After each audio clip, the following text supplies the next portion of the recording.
প্রথম বর্ষের শিক্ষার্থীদের ভোটাধিকারের দাবিতে রাকসু ভবনের ফটকে ছাত্রদলের ঝুলিয়ে দেওয়া তালা ভেঙে ভেতরে প্রবেশ করেছেন শিক্ষার্থীরা। এর আগে রাকসু ভবনের ফটকে তালা ঝুলিয়ে দেয় ছাত্রদলের নেতাকর্মীরা। এছাড়া কোষাধ্যক্ষ কার্যালয়ের সামনে বারান্দায় রাখা চেয়ার টেবিলও ভাঙচুর করা হয়। ছাত্রদলের কর্মসূচির কারণে মনোনয়নপত্র উত্তোলন বন্ধ হয়ে পড়ে।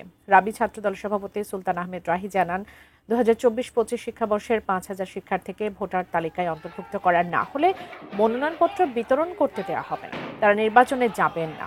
রাকসুর কোষাধ্যক্ষ নির্বাচনের প্রধান রিটার্নিং কর্মকর্তা সেতাউর রহমান জানান, এটি সুষ্ঠু পরিবেশের অন্তরায়।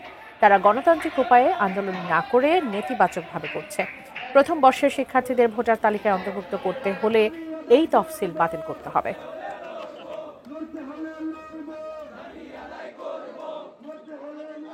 এক ধরনের ভায়োলেন্সের ভেতরে তারা ঢুকে গেছে, যেটা আসলে আমরা তাদের কাছ থেকে প্রত্যাশা করিনি। তারা দাবি জানাতেই পারে, একটা কেন আরও হাজারটা দাবি আসতে পারে, কিন্তু সেই দাবিটা গণতান্ত্রিক প্রক্রিয়ায় হলে ভালো হয়। এইটার কারণে এখন আমাদের ফর্ম বিতরণ বন্ধ আছে এবং আমরা নির্বাচন কমিশন প্রশাসনকে আমরা জানিয়েছি।